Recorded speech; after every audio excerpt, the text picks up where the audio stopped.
السلام عليكم ورحمة الله وبركاته. أعوذ بالله السميع العليم من الشيطان الرجيم. بسم الله الرحمن الرحيم.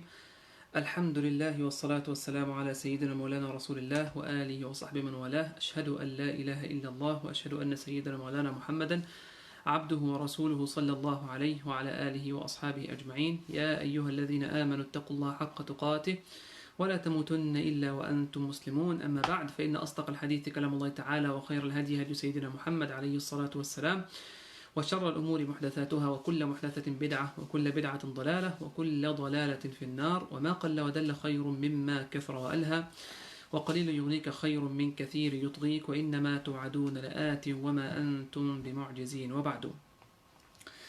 Dear respected brothers and sisters in Islam, today inshallah ta'ala we are going to discuss juz number 20 inshallah azza wa jal. And I don't know why my laptop is restarting. It's supposed to be on right now because I have all my notes in a Word file as usual, but now my computer is restarting. So I'm just going to take a little bit of time, maybe announcing for the fitra tomorrow, inshallah ta'ala. For Zakatul Fitr is Wednesday, so you can go to the masjid, inshallah ta'ala, at 5 p.m. to drop off your Zakatul Fitr, $10 in the box. Drive through, inshallah ta'ala, or you can go to our website. Subhanallah, once you go to the website, you will find the first thing you see on top is pay or donate, and you can find the different causes. If you want to pay for the new masjid project, our current masjid operation costs, for example, the fitra, the fidya, the kafara, whatever else expenses, general donations, zakatul mal. So inshallah ta'ala, for zakatul fitr, you can do this tomorrow at 5 p.m. in person, or you can do it online on our website. Also, I would like to remind you of our fundraiser, inshallah ta'ala. It's going to be in the last night of Ramadan, inshallah ta'ala. And last night it's going to be May 22nd. It's a Friday, May 22nd, inshallah azza wa jal. It's going to be in Zoom, and you're going to find us on our website as well, and our Facebook page, inshallah ta'ala, at 9:30 p.m. Tonight is the last night in the first 20 nights of Ramadan, and tomorrow, inshallah ta'ala, we're going to start our first night of the last 10 nights of Ramadan. I know a lot of people get confused sometimes. Every single year we have these questions. People ask the first 10 nights, do they start tonight, like the 20th or the 21st? Of course, they start tomorrow, inshallah ta'ala. Tonight is not one of the last 10 nights of Ramadan, and that's why we started at 9:15. Inshallah ta'ala, from tomorrow, based on your recommendation, we're going to start at 9:30, inshallah azza wa jalla. Alhamdulillah, my computer now is asking me for the password. It's back again because I have the book that I go back to, or the translation that I go back to, but still I need to find my comments that I wrote. Okay, here we are. So the first comment that I have here, inshallah ta'ala, is a lesson from the story of Prophet Lut alayhi salatu wassalam. If you go to Surah An-Naml together, Surah An-Naml literally means the ants. And Surah An-Naml is chapter number 27 in the Quran. I would encourage all of you, inshallah ta'ala, to go to verse 54 to 58. 54 to 58, inshallah ta'ala, to find the lessons that we have in Surah An-Naml, in the story of Prophet Lut alayhi wa ala nabiyyina salatu wassalam. So the first lesson is people who like for indecency to spread in communities, it's very difficult for them to stand people who are righteous or people who are pure. And that's actually what happened with the people of Prophet Lut alayhi salatu wasalam. You know, exactly, it reminds us of the shaitan. When Allah Azza wa Jal cursed him, and Allah Azza wa Jal kicked him out of Jannah, and he said to him, you're going to be cursed until the day of Qiyamah. What did the shaitan do? He couldn't handle it. He couldn't handle to be the only one cursed. He actually challenged Allah Azza wa Jal, and he said to him, فَبِعِزَّتِكَ لَأُغْوِيَنَّهُمْ أَجْمَعِينَ. I swear with your glory, Ya Allah, that I'm going to mislead all your servants except those who are chosen by you, except those who are sincere. The reason for this, one of the main reasons why Shaitan actually took it as a responsibility on his shoulder to misguide all of us except those whom Allah Azza wa Jal protects, is because he is cursed himself. and he cannot handle it when he sees himself the only one cursed. So same thing when you find someone who is doing something bad, or for example, in classrooms, for example, students. You see this in the lower grades, the very young students, grade 1, 2, 3. When there is students, for example, who didn't do the homework, you see him always talking to people next to him, even if they did their homework, because he is trying to disturb them. He doesn't want to be the only one who is bad. He doesn't want to be the bad guy, the only one who is on the spot, and the teacher is going to directly talk to him or ask him, why didn't you do the homework, or something like that. So he wants other people to do the same mistake. So that's exactly what happened with people of Prophet Lut alayhi salatu wasalam. When they saw the good people, you know what they said? They said, أخرجوا آل لوط من قريتكم. جواب قومه. The response of Prophet Lut's people is, أخرجوا آل لوط من قريتكم. Expel Lut's followers from your land. Lut and his followers and his family, expel all of them from your land. Kick them out of your city. Because of what? Because they are bad people? Because they are forcing you to follow a certain religion? No. The reason is, إِنَّهُمْ أُنَاسٌ يَتَطَهَّرُونَ. Our main problem with Lut and his people is that they are people who seek to remain tahir. أُنَاسٌ يَتَطَهَّرُونَ. They are people, they actually seek to remain tahir and pure and chaste. So sometimes people who spread indecency, they want to see other people doing the same mistake. They don't want to be the only bad people being put in the spot and criticized by everyone. They want others also to do the same mistakes with them. And you can see this in your life, actually, as I said, with the students who didn't do the homework, for example, or they didn't do the project. They feel jealous when they see someone else doing what's right, even though they know they're wrong. And those people are يتطهرون. They're asking to be pure. They're asking to be chaste. They're asking to stay away from indecencies, but we cannot handle that. إنهم أناس يتطهرون. Get rid of them. The next point, it's extremely important. And why is it very important? Because it has to do with our aqidah and about the signs of the Day of Judgment. And I want to set a principle here before I start talking about the signs of the Day of Judgment that Allah Azza wa Jalla mentioned in this surah. One thing, the unseen world, we cannot prove anything in the unseen world, which includes our aqidah and the major signs of the hereafter, except through some authentic ahadith, like mutawatir ahadith from the Sunnah of Rasulullah or the Quran. But if there is a weak hadith, or it's a ahad hadith, or it's not a mutawatir hadith, any hadith that's not mutawatir, I cannot use it as an evidence to prove something in the unseen world. Like something that happens at the grave, or something that happens in the hereafter, or some of the major signs of the last day that we're going to talk about right now. I'm only going to mention what Allah mentioned in the Quran, because the whole Quran is mutawatir. And I'm sure some of you know what mutawatir is and what ahad is.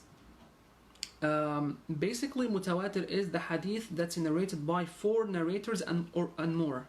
4 and more Sahaba heard it from Rasulullah sallallahu alaihi wasallam, and they narrated that to the next generation, and the next generation narrated that to the followers until it reached us. That's called mutawatir. And the Quran is like that. But some of the ahadith are not mutawatir, they're only ahad. Ahad means it's narrated by 1, 2, or 3 people only. So we cannot use the ahadith to prove something in the unseen world. That's a very important principle that we have to mention before we speak about the major signs of the last day. And you're gonna know why right now. The first sign, for example, that Allah talked about, which is one of the major signs, is a talking beast. وَإِذَا وَقَعَ الْقَوْلُ عَلَيْهِمْ أَخْرَجْنَا لَهُمْ دَابَّةً مِنَ الْأَرْضِ تُكَلِّمُهُم. A talking beast that will be brought forth from the earth, and it will be talking to people, addressing human beings, addressing us. أَخْرَجْنَا لَهُمْ دَابَّةً. A beast will be brought forth from the earth to talk to us. تُكَلِّمُهُم أَنَّ النَّاسَ كَانُوا بِآيَاتِنَا لَا يُوقِنُونَ. So Allah Azza wa Jal named it a beast, and He called it dabba. طيب, which kind of dabba is it? What is dabba in the first place? Dabba is literally, in Arabic language, dabba is anything that makes dabib on the earth. Anything that walks on the earth is dabba. A human being is a dabba, by the way. Any other animal that walks and makes dabib on the surface of the earth, it's called dabba. The ant is dabba. Ants, they are dawab. anything that walks, you know. Bees are also dawab. Dabba can be a dog. Dabba can be a cat. Dabba can be a horse. It can be anything. But did Allah Azza wa Jal identify to us which kind of dabba is going to speak to human beings as one of the major signs of the Day of Judgment? No, He did not ask. So He did not mention. So Allah Subhanahu wa Ta'ala did not mention which kind of dabba. The question now that follows is, do I need to know which kind of dabba it is? No, I don't need to, because it's not mentioned in the Quran and it's not mentioned in the authentic mutawatir sunnah. Remember the principle I mentioned. It's not mentioned in a mutawatir hadith. Which kind of dabba? All what we know is that it's only a dabba. It's one of the Allah's creation that's going to talk to people. It might be a beast, it might be an animal, and it's going to address human beings. There are some scholars taught us that when something is not mentioned in the Quran in details, or it's not mentioned in the Sunnah of Rasulullah that's mutawatir in details, you don't need to ask about it. Like for example, when you go to the story of the people of the cave in Surah Al-Kahf and their dog. A lot of people might ask about the color of that dog. And Allah Azza wa Jal did not mention the color. You don't need to ask about the color of that dog, because there is no action that's going to you're going to do based on this knowledge that you're asking. Like you're asking now, which color was that dog? If I tell you, for example, it was a yellow dog or a black dog or a white dog, is it gonna change anything? No, it's not. Do I need to take any actions based on what color that dog was? No, I'm not. So that's why Allah did not mention it in the Quran. It's not important. So that also teaches us why Allah revealed this book is not to ask about the very finer details in stories and the name of that certain person, or who was that person that Allah subhanahu wa ta'ala was talking about. Like I was asked a question yesterday and they didn't answer that question on purpose, and now I'm telling why I didn't answer that question. For example, the question was من هو الذي عنده علم من الكتاب. It was asking about the name of the person that Allah mentioned in Surah Al-Naml. قال الذي عنده علم من الكتاب. Who is that person who was given a knowledge from the book? Which book and which kind of person? What's his name? It's not mentioned in the Quran. Allah did not mention it, meaning it's not important. Even if you go to the Sunnah, it's not mentioned in the authentic Sunnah at all what his name is. So you don't need to ask about it. You know, even beyond that, when Allah just said, إِنَّا أَعْطَيْنَاكَ الْكَوْثَرَ فَصَلِّ لِرَبِّكَ وَانْحَرْ إِنَّ شَانِئَكَ هُوَ الْأَبْتَرُ. The shortest surah in the Quran, شَانِئَكَ هُوَ الْأَبْتَرُ. The person who used to insult you, Muhammad, is the one who will be abtar, who will have, he will never have any children.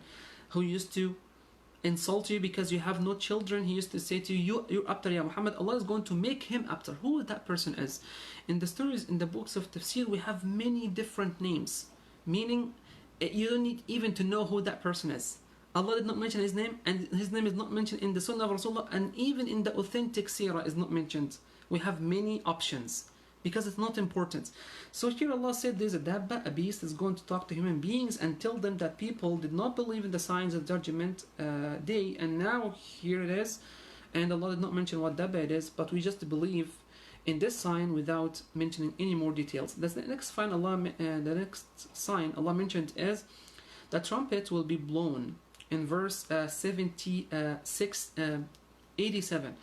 Verse 87 in Surah An-Naml, which is chapter 27. قال الله جل ويوم ينفخ في الصور فصعق أو ففزع من في السماوات ومن في الأرض إلا من شاء الله وكل أتوه داخرين. He said, the day of judgment, the trumpet will be blown, and every human being and every creation rather will die. All of them will die. إِلَّا مَنْ شَاءَ اللَّهِ, except for those who Allah wills to spare. And He did not mention what are the creation that Allah is going to spare. But there are some creation that are not going to die after the trumpet is being blown. But all human beings are going to die. And then the blow is going to be blown once more. ثُمَّ نُفِخَ فِيهِ أُخْرَى فَإِذَا هُمْ قِيَامٌ يَنْظُرُونَ. So the first blow, every creation will die except for those who Allah wills to spare. And after the second blow, all of us will be brought back to life. All of us will be resurrected to go meet Allah Azza wa Jal for our reckoning and for our judgment. That's another sign of the Day of Judgment. Another sign of the Day of Judgment is the earth's rotation. When Allah Azza wa Jal talked about the mountains, He said, وَتَرَى الْجِبَالَ تَحْسَبُهَا جَامِدَةً وَهِيَ تَمُرُّ مَرَّ السَّحَابِ. You look at the mountains, the strongest creation of Allah Azza wa Jal on earth, because we have some other creations outside of the planet. So in this planet, the strongest creation is the mountain. And Allah said in the day of Qiyamah, you will look at the mountains, you think they are fixed, they are firmly fixed on the earth as they used to be, but actually not, they're not. وَهِيَ تَمُرُّ مَرَّ السَّحَابِ. They are traveling, they are moving just like clouds. How is this gonna happen? In the day of Qiyamah, we're gonna see together. Allah mentioned this in the Quran. This means that's authentic. I have to believe in it, and inshallah, I'm gonna see it in the day of Qiyamah without mentioning any details, unless it's mentioned in the Quran or in the authentic mutawatir sunnah of Rasulullah sallallahu alayhi wasallam.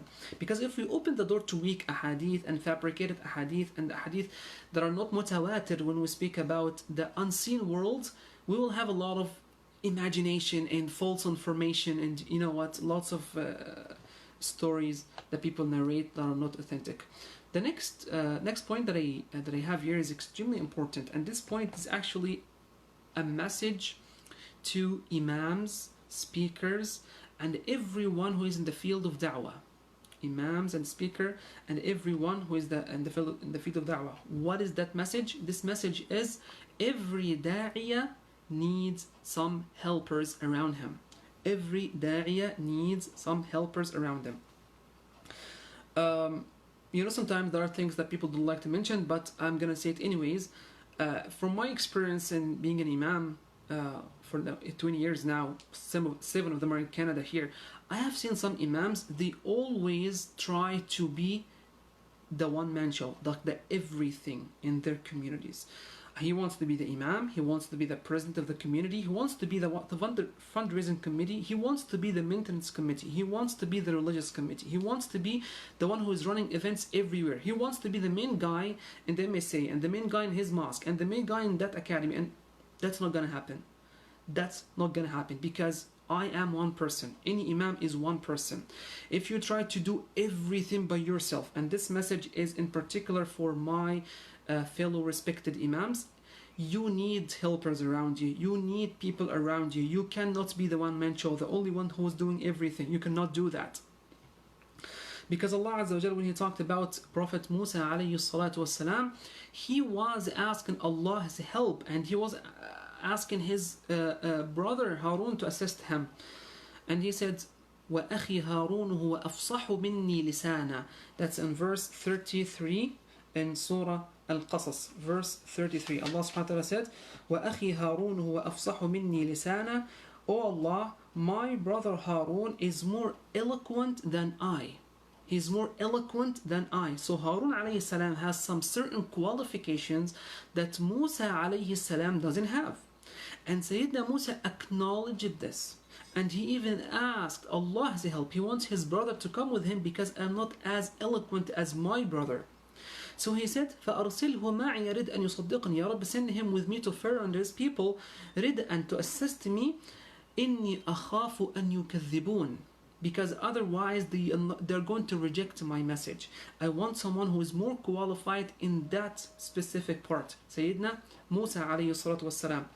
So I'm telling people who are trying to be like everything, and the imams are trying to be like the one-man show in his community, that's not going to happen. That's not the nature of this world. Allah designed this world differently. Allah designed this world in a way that people need to help each other, especially in da'wah, to achieve something successful together. The next point that we have here, when Allah Azza wa Jal talked about Pharaoh and how he was arrogant towards his people and he was torturing them, Allah said, يُذَبِّحُ أَبْنَاءَهُمْ وَيَسْتَحْيِي نِسَاءَهُم. Pharaoh and his soldiers and his people, they used to kill the sons and keep the women and kill the men in the community. And you know what, if you reflect in the Muslim situation around the world, as I said before, we are one of the weakest nations, subhanallah azim, and we have one of the most authentic book, and we have one of the most strong foundation in our tradition, so compared to other nations. But subhanallah, we're one of the weakest. Anyways, may Allah subhanahu wa ta'ala rectify our situation and unite us. Allahumma ameen ya rabbil alameen. If you look at Muslims around the world and you see some of them in some countries, and this is not a political session, it's an Islamic lecture, so I'm not going to talk about politics. You know what I'm talking about even more than I do. What I'm trying to say is Muslims are being oppressed in different places in the world. And you know, the sons are being killed, children being killed, and women are being raped or being kept or being taken as slaves, and men who are being burnt alive or being killed. Allah Azza wa Jal is telling those people that I'm giving you a promise, I'm going to empower you, I'm going to establish you in the land, but you need to do something as well. What did Allah subhanahu wa ta'ala say? In verse number 5 and 6 in Surah Al-Qasas. And Surah Al-Qasas is chapter 28. قال الله عز وجل وَنُرِيدُ our will, Allah's will, أَن نَمُنَّ عَلَى الَّذِينَ اسْتُضْعِفُوا فِي الْأَرْضِ.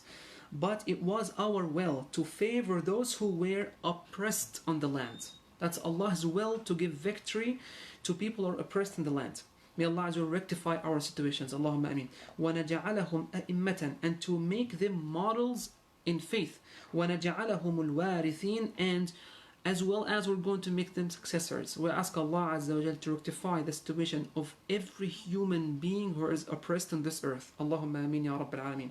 We ask Allah Azza wa Jal to empower and establish in the land every single human being, Muslim or non-Muslim, who is being oppressed. Allahumma ameen ya Rabbil Alameen.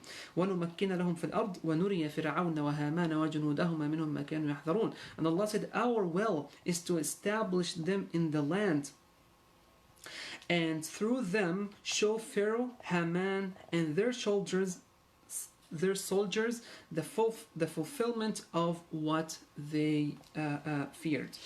He was scared of these children to grow up. So Allah is telling Pharaoh, I am going to empower those people that you're going to trying to kill their sons, and their sons are going to be empowered, they are going to be established in the earth, and they're going to show you what you're scared of, ya Pharaoh, you and your people. Next point that we have here, Allah subhanahu wa ta'ala is talking about empowering women in our communities. Allah is talking about the role of Muslim women in our communities. There's a very important information that I'm going to mention right now about the mother of Prophet Musa alayhi salatu. Allah said what? Look, وَأَوْحَيْنَا إِلَى أُمِّ مُوسَى. أَوْحَيْنَا. We inspired Moses' mother. That Moses' mother, Prophet Moses' mother. Okay. Awhayna is a word that's only used when Allah Azza wa Jalla speaks about revelation. And revelation is given to who? Prophets and messengers. Okay. The question that you will find in our Islamic heritage, you will find it in books of Aqidah and also in books of Tafsir when they address verses like this. Can women be prophets?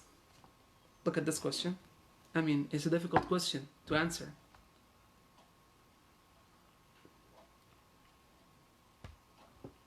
Because, you know, Allah says what? وَمَا أَرْسَلْنَا مِن قَبْلِكَ إِلَّا رِجَالًا نُوحِي إِلَيْهِمْ. Yes, this is an ayah in the Quran here, that we only sent rijalan, men, males, that we inspired them and give them revelation. So the only messengers can be, only men can be messengers, only men can be prophets. But Allah here said وَأَوْحَيْنَا إِلَى أُمِّ مُوسَى. وَأَوْحَيْنَا. أوحينا means what? We gave her revelation. We inspired her. Look, briefly, the majority of the scholars of Aqidah and of Tafsir, they say no, only men can be prophets and messengers. Do we have any scholars in our tradition who say yes, women can be messengers or prophets as well? Prophets as well? Do we have anything like this in our tradition? Yes, we have. Al-Imam al-Qurtubi, rahimahullah ta'ala, wal-Imam Ibn Hazm, wa Abu al-Hasan al-Ash'ari. Imam Ibn Hazm al-Zahiri, very well-known scholar. He is the leader of the fifth Islamic school of thought, al-Madrasa al-Zahiriyya. Look, anyways, it's something in our Aqidah. We just need to know that. We just need to know that. The majority says no, only men can be prophets, and this is kind of inspiration. Inspiration, it's not a revelation from Allah as it's a given to prophets, but we have some scholars like Ibn Hazm and al-Qurtubi and Abu Hasan al-Ash'ari, they say yes, it was a revelation and she was amongst the prophets. Okay, so we have two different opinions here, and we just need to know that we have two different opinions, right? So awhayna, look now, I'm talking about what? The role of women in our communities. The role of women in our communities. You will see Prophet Moses' mother, Prophet Moses' sister, and you will see Pharaoh's wife, and you'll also see the two women that Sayyidina Musa alayhi salam helped, and he watered or he gave water to their herds. He helped them to water their animals, to give water to their animals to drink. Look, how did Allah speak about Moses' mother, for example? He said, وَأَوْحَيْنَا إِلَى أُمِّ مُوسَى أَنْ أَرْضِعِهِ. We inspired the mother of Moses, nurse him. So she has a mission. She's going to do something. She's not supposed just to only stay at home. Only stay at home and just do chores at home. She's also supposed to be working in the Muslim community. And that should not offend us as men. As long as we have the Islamic manners being implemented in place, women are encouraged in Islam to participate in community work. Sayyida Khadija radiallahu anha, the wife of Rasulullah, she was a businesswoman. But you know what? If there is no Islamic manners implemented in place, we're not supposed to mix men and women together. Otherwise, they can be together and have the Islamic manners in place implemented. What's her mission? وَأَوْحَيْنَا إِلَى أُمِّ مُوسَى أَنْ أَرْضِعِهِ. We inspired the mother of Musa, nurse him, nurse Musa. فَإِذَا خِفْتِ عَلَيْهِ. You're going to take care of him. فَإِذَا خِفْتِ عَلَيْهِ. If you're scared for him, if you have some fear in your heart that Pharaoh is going to kill him or slaughter him as he does with all other sons, فَأَلْقِيهِ فِي الْيَمِّ. Put him into the river. You're going to do this, not one of your family members. You're going to do it as a woman. فَإِذَا خِفْتِ عَلَيْهِ فَأَلْقِيهِ فِي الْيَمِّ وَلَا تَخَافِي وَلَا تَحْزَنِي. And do not fear or grieve. إِنَّا رَادُّهُ إِلَيْكِ وَجَاعِلُهُ مِنَ الْمُرْسَلِينَ. Indeed, certainly we're going to return him to you, and you're going to make him amongst the messengers. So that's the mother of Musa alayhi salam. What else did she do as a Muslim woman? Allah said about her, وَأَصْبَحَ فُؤَادُ أُمِّ مُوسَى فَارِغًا إِنْ كَادَتْ لَتُبْدِي بِهِ لَوْلَا أَرَّبَطْنَا عَلَى قَلْبِهَا. He said the heart of Moses' mother ached so much because her son was taken away from her, that she almost gave away his identity. But she had to take that responsibility and hide Moses' identity, otherwise he's going to be killed. إِن كَادَتْ لَتُبْدِي بِهِ لَوْلَا أَنْ رَبَطْنَا عَلَى قَلْبِهَا. Had we not reassured her heart in order for her to have faith in Allah's promise. Allah promised you is going to return Musa to you. You just need to have the responsibility and make sure that you don't express his identity, otherwise he's going to be killed. Moses' sister, did she do some community work? Yes, she took some mission on her shoulder. Allah Azza wa Jal said, وَقَالَتْ لِأُخْتِهِ قُصِّي. Moses' mother told his sister, keep track of him. You're going to do this yourself. You're going to do some work. Go keep track of him. وَقَالَتْ لِأُخْتِهِ قُصِّي. His sister, what did she do? فَبَصُرَتْ بِهِ عَنْ جُنُبٍ وَهُمْ لَا يَشْعُرُونَ. She watched him from a distance while they were unaware of her. So she even did some secret missions to be able to track her brother, to be able to watch her brother while nobody else can see her, otherwise she can be killed and he can be killed, alayhi salatu wassalam. So that teaches us that women in Muslim communities, they need to play some role in community service as well, and to participate in committees and take part in the management of the associations in our communities. Even Pharaoh's wife, when Musa alayhi salam arrived to the palace, what did she say? وَقَالَتِ امْرَأَةُ فِرْعَوْنَ قُرَّةُ عَيْنٌ لِي وَلَكَ.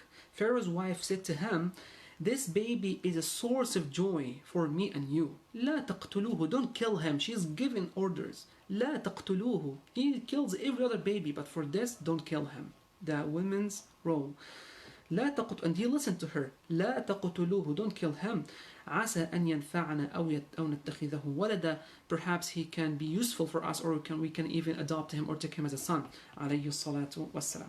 طيب, if you move forward to ayat 23, for example, from ayat 23 to 28, you will find the story of the two women that Prophet Musa alayhi salam helped.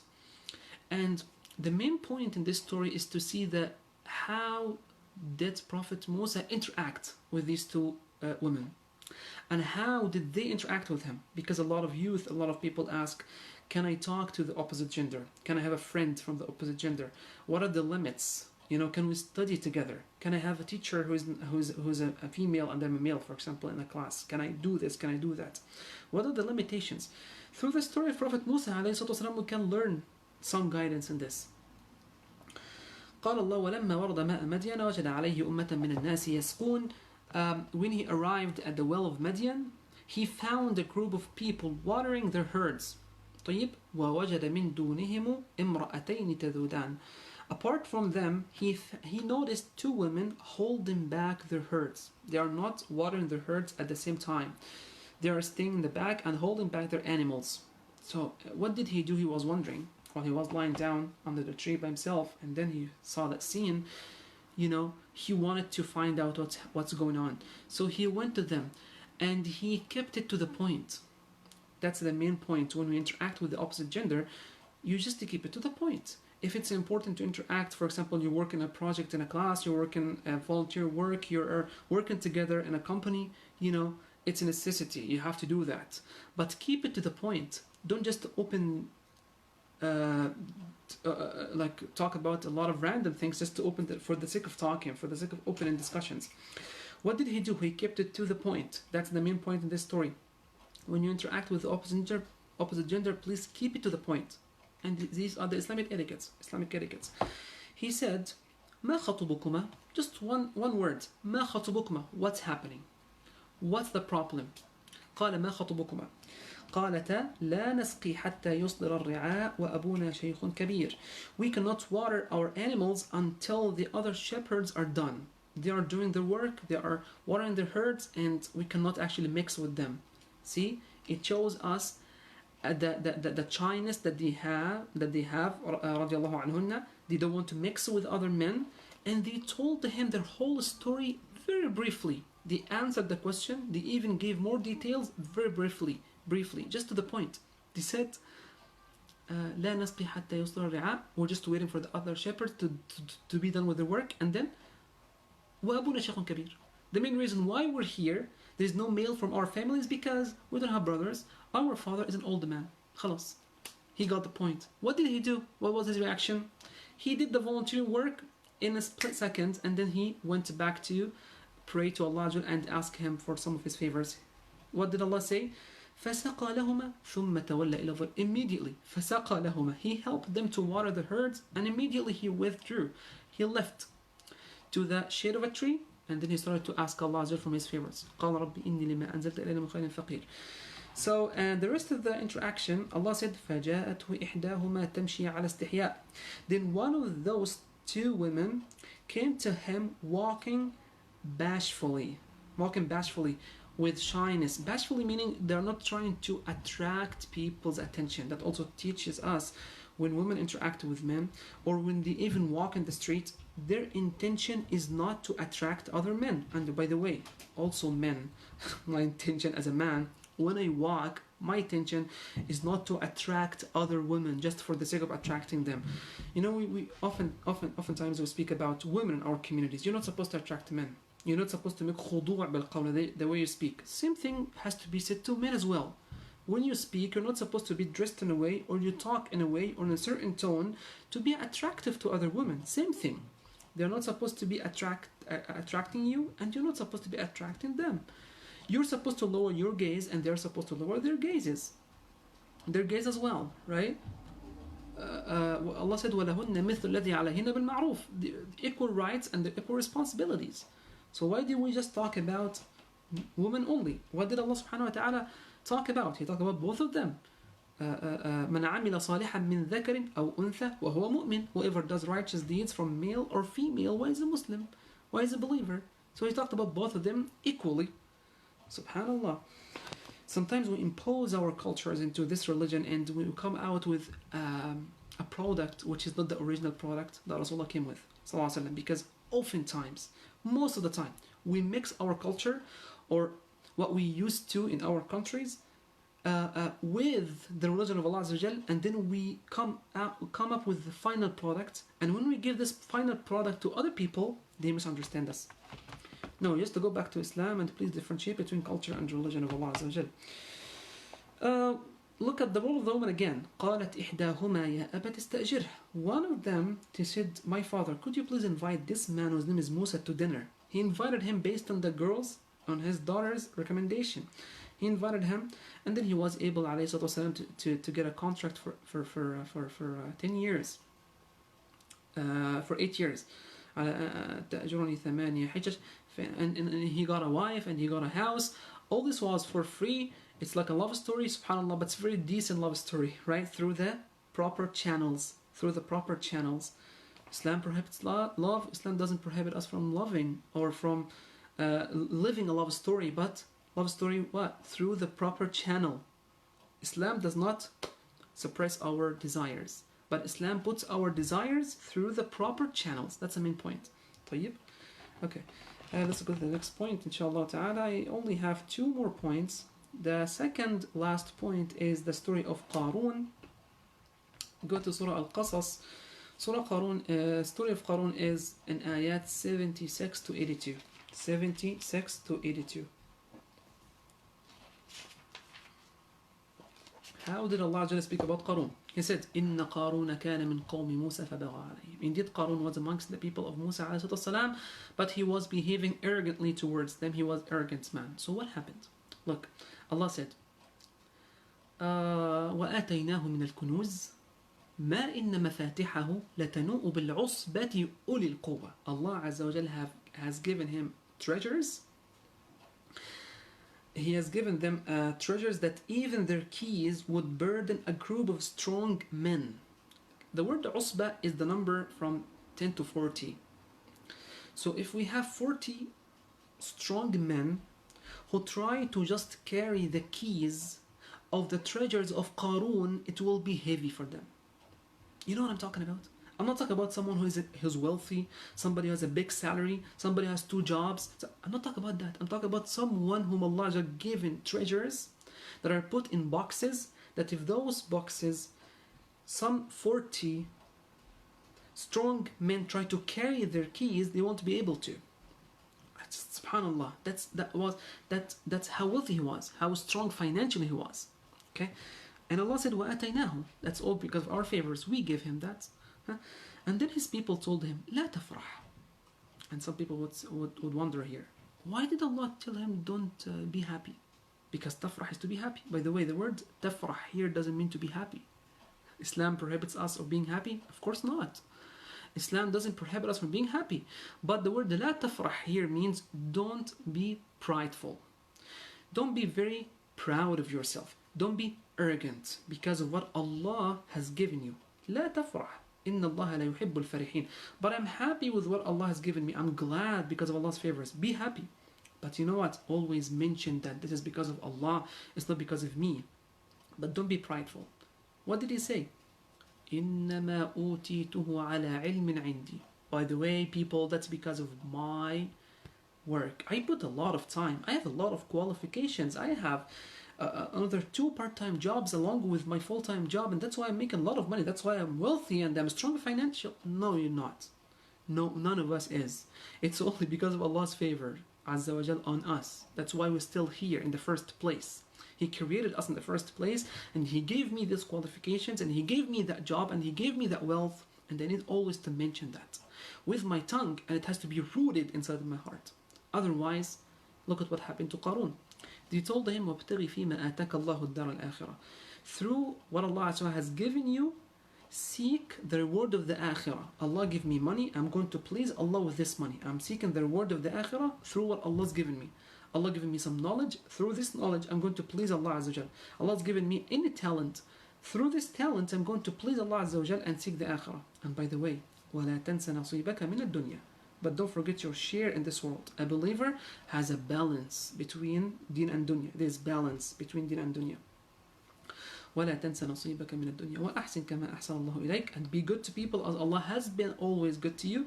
وَلَا تَبْغِ الْفَسَادَ فِي الْأَرْضِ. And do not spread corruption on earth, because Allah does not like the corruptors. He did not listen. He just was proud of himself. Conclusion, what did Allah say about him? فَخَسَفْنَا بِهِ وَبِدَارِهِ الْأَرْضِ. Yalla. Farhan? Happy now? فَخَسَفْنَا بِهِ وَبِدَارِ الْأَرْضِ. We caused the earth to swallow him and his house. Yalla ba, you and your treasure and your house and your prideness, just go, you will be swallowed on earth. You know, there's a very beautiful indication here that scholars talked about. He was so proud of himself. You know, when the proud people talk, they walk like that, right? تصعر خدك للناس, very proud of themselves. And what did Allah do? He put him under the ground. So people are going to walk on him. He said, you know, always the compensation or the punishment is from the same kind of the sin that people commit. Last thing that I'm going to mention is in Surah Al-Ankabut. In Surah Al-Ankabut, the whole theme of Surah Al-Ankabut, if you want to understand the whole surah, the whole story, the whole theme of Al-Ankabut is a test from Allah. The first few ayat, Allah talked about the test, that everybody has to go through a test. And then in ayah number 10 and 11, He talked about the reaction of some people. How do they react? And in the last ayah, Allah talked about the solution, the proper reaction. So in the ayah number 2 to 4, Allah said, أَحَسِبَ النَّاسُ أَن يُتْرَكُوا أَن يَقُولُوا آمَنَّا وَهُمْ لَا يُفْتَنُونَ. Do people think once they say, we believe, just like I said with my tongue, I'm a Muslim, okay, good for you. But Allah said, do you think when people say, we're believers, that they will be left without being put to the test? No. I have to be put to the test. He has to be put to the test. Everybody has to be put to the test when he says, I'm a believer, to prove that. Type. So the first thing in Surah Al-Ankabut, everybody's going to be tested. Allah said, وَلَقَدْ فَتَنَّا الَّذِينَ مِنْ قَبْلِهِمْ. We have tested all nations before them, for Allah to distinguish good people and bad people, sincere people and hypocrites. In ayah number 10 and 11, you will find the negative reactions of some people when they have a test from Allah Azza wa Jalla. They despair and they turn back to their original state of not believing. And then the last ayah of the surah, subhanAllah, you can see the first ayah about tests. The last ayah is about the solution, how to react properly. قال الله وَالَّذِينَ جَاهَدُوا فِينَا لَنَهْدِيَنَّهُمْ سُبُلَنَا وَإِنَّ اللَّهَ لَمَعَ الْمُحْسِنِينَ. As for those who struggle in our cause, we will surely guide them along our way, and Allah is sincerely along with good doers. So what's the solution? The proper reaction is jihad. What is jihad? What is jihad? In this ayah, go back to any book of tafsir. It doesn't talk about fighting, doesn't talk about that. Jihad doesn't mean fighting. It's not the literal meaning. Jihad means those who strive for our sake, those who do a lot of work for our sake. They struggle against their nafs for our sake. We will guide them into our path. May Allah Azza wa Jalla guide all of us. Allahumma ameen ya Rabbil Alameen, and help us to go through our tests. Allahumma ameen. Jazakumullahu khayran. Barakallahu feekum for your participation. I think I've taken long today, so I'm not going to go through any questions. Sorry for that. Maybe tomorrow, inshallah ta'ala, I'm going to go through questions because it's just for the sake of time. By the way, tomorrow we're going to start at 9:30, inshallah ta'ala. Based on your recommendation, last 10 nights are going to be at 9:30, and our fundraiser is going to be on Friday at 9:30 as well, May 22nd, inshallah ta'ala. جزاكم الله خيرا. سبحانك اللهم وبحمدك أشهد أن لا إله إلا أنت أستغفرك وأتوب إليك. السلام عليكم ورحمة الله وبركاته.